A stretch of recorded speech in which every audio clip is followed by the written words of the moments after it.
In this video, I'll be showing you how to work the alpine stitch, which you can see here. So it ends up being a pretty dense stitch, so it's great for winter garments, or it even could be done for accessories like bags and hats and such. But yeah, I think it has a very nice look to it, and that's done by working front post double crochets. So you should hopefully know how to work a front post double crochet or front post stitches before you begin watching this video, but I will explain them throughout the video, so no worries if you're not too familiar with them. But without further ado, let's get started.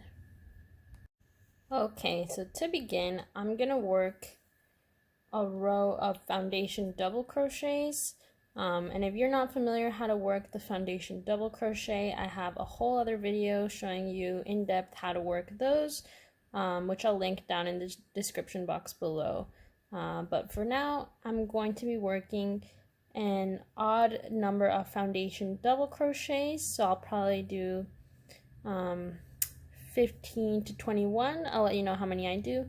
But yeah, I'm just going to start with a row of foundation double crochets, and I'll meet back up with you when I'm done. Okay, so I've actually gone ahead and worked 17 foundation double crochets right now, and now I'm ready to work my second row. So my second row is just going to be a regular single crochet row, but one of my tips for getting straight edges is that you're going to turn your work, and usually to begin a single crochet row you would chain one and begin working, but I'm actually not going to chain one. I'm just going to go ahead and work a single crochet directly into this first stitch of the row below, and that's my first single crochet, because if I were to do a chain one, that actually would give me a little bit of a bump here on the edge of my row. So I'm just going to continue working one single crochet into each stitch all the way across, I sometimes like to place a stitch marker into that first single crochet of the row, because it can be a little bit tricky to find later on since we don't have that chain one. So I'm just going to leave that stitch marker, but that's just to help me out later so that I can make sure that I am working into that stitch and not skipping any stitches. So I'm going to work a single crochet into each stitch, and I'll go ahead and show you what to do for the next row. Alright, so I've just worked my second row of single crochets, and now I'm ready to begin my third row here. So for my second tip on how to get a straight edge here, we're going to work something called a chainless starting double crochet. That's what I've found is the name. There might be another name for it, but I've just seen that around. So usually to begin, a row of double crochets, you would chain 2 or 3 depending on what height you usually like. But again, if we do the initial chain and then turn our work, that's going to give us a little bit of a bump here on our edge. So to get a nice straight edge, we're going to go ahead and work our chainless starting double crochet. I'll show you how to do it quickly here, but I have again another video showing you how to do that a bit more in depth. But I'm going to pull up a loop on my hook until it's about the height where I want it. I'm going to hold this loop, yarn over, insert my hook into the first stitch of the row, yarn over, pull up a loop, yarn over, pull through 2, yarn over, pull through 2. And there is my first double crochet of my row here. So I've just worked here. And now I'm ready to go ahead and work an alpine stitch. So this first double crochet that I've just worked corresponds to this first double crochet of my foundation double crochet row, because I'm not counting this initial chain that I used to begin the foundation double crochet row. So technically this is my first double crochet of row 1.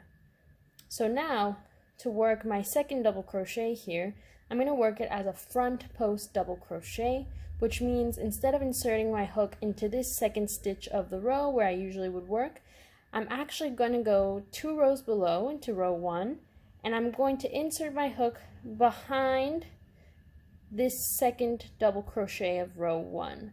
So I'm going to go ahead and start my double crochet like I normally would, and I'm going to work a front post double crochet into the second double crochet of 2 rows below.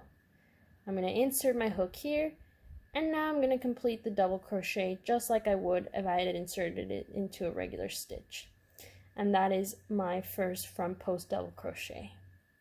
My next double crochet will be a regular double crochet into this next stitch, just right here.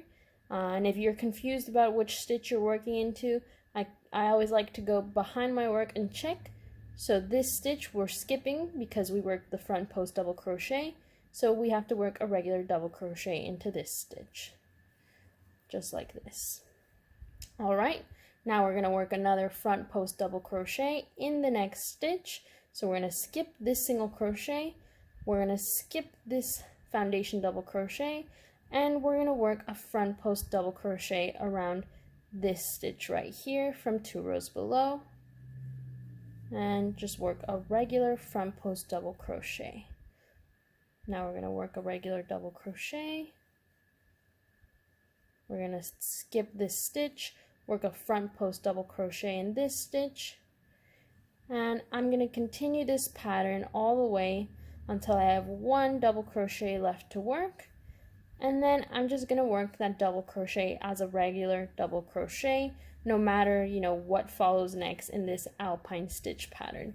And I do this because I like having 1 regular double crochet at the beginning of my work and 1 regular double crochet at the end of my work, no matter what is going on in between my row. So I'm going to go ahead and finish this row off, and I'll meet back up with you when I'm done. Okay, so I've gone ahead and finished row 3, and as you can see, I worked my last double crochet as a regular double crochet into that stitch where we had placed the stitch marker the previous row. So this is what it looks like after 3 rows, and now row 4 will just be again a regular single crochet row. I'm going to turn my work, not going to chain 1, and I'm just going to work a single crochet directly into that first stitch, and then a single crochet in every other stitch until I reach the end of my row. And again, I'm just placing this stitch marker there to make sure that I don't forget about that stitch when I'm working in the next row. So I'm going to go ahead, continue working this, and I'll meet back up with you once I am done. One quick thing is, remember when you're working the single crochet row to work your last single crochet into the top of that chainless starting double crochet. It's a little tricky to find, so if you can just insert your hook and go under 2 loops, that should be more than good enough. And we've just worked our last single crochet here. So this is what our wrong side is looking like, and if we turn our work, this is what our right side is looking like. So we're ready to work our next row. So again, I'm going to begin the row by working a chainless starting double crochet in that first stitch, and that's just how I like to start all of my rows where I'm working double crochets, just so I have 1 double crochet at the beginning and I have a nice and straight edge.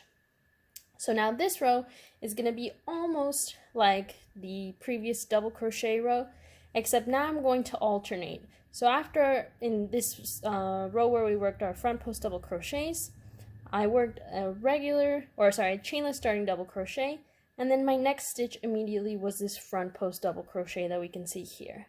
For this row, we're going to alternate. So we're actually going to start here with a regular double crochet. So I'm just going to work a regular double crochet here. And now my next stitch will be a front post double crochet. And we can see that I need to insert my hook behind this stitch right here because it sits between these 2 post stitches. So I'm going to go ahead, yarn over, insert my hook behind this double crochet, yarn over, pull through 2, yarn over, pull through 2. And now I'm going to continue this pattern across my row. So I'm going to work a regular double crochet and then a front post double crochet. Once again, a regular double crochet and then a front post double crochet. And I'm going to continue working in this way until I have 1 stitch left, and I will work that last stitch as a regular double crochet. Okay, so I've just finished my 5th row of my alpine stitch, and this is what my work is looking like so far. So you can see when we're working those double crochet rows You see, because we're alternating when we work the front post double crochet, that they're sitting kind of offset from each other. So you're just going to repeat the previous 4 rows until your work is as long as you would like, or as long as the pattern that you're following dictates. So just work a single crochet, then the next row will be a double crochet row, but you'll have to be wary of where you work the regular double crochets and front post double crochets. The next row will be a single crochet row, and then the next row will be a double crochet row, but you'll work the opposite of what you did in the previous double crochet row. And I'll write down these written instructions as well in the description box below, so if you prefer following written patterns, you can do so. But I'm going to go ahead and keep working, and I'll show you what it looks like when I'm done with my swatch. Okay, so I worked a few more rows here in Alpine Stitch, and now you can see a little bit better what it looks like. So you can see, because I was alternating where I was working the front post double crochets, we get this offset effect every row. And if you're confused about how to keep track of what row you're on or how many rows you've worked, there's a little trick I kind of learned, which is basically that you want to count these clumps of double crochets. So for example, here we can see I have 1, 2, 3, 4, 5, 6, 7, or if it helps you can count them diagonally, 1, 2, 3, 4, 5, 6, 7. So I have 7 of these. So if I multiply that by 2 and then add 1, that means I've worked 15 rows. So I multiplied 7 by 2, added 1, and I've got 15 rows. And then if I were to end on a wrong side row, I could just add 1. So then I would have 16 rows, and so on and so on. Yeah, hopefully that helps you keep track, because I know it can be a little bit difficult to count these rows. And this is what it looks like on the wrong side as well.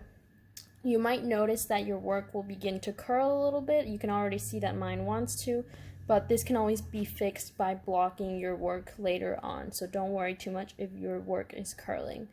But I hope this video was useful and that you use your Alpine Stitch in lots of projects.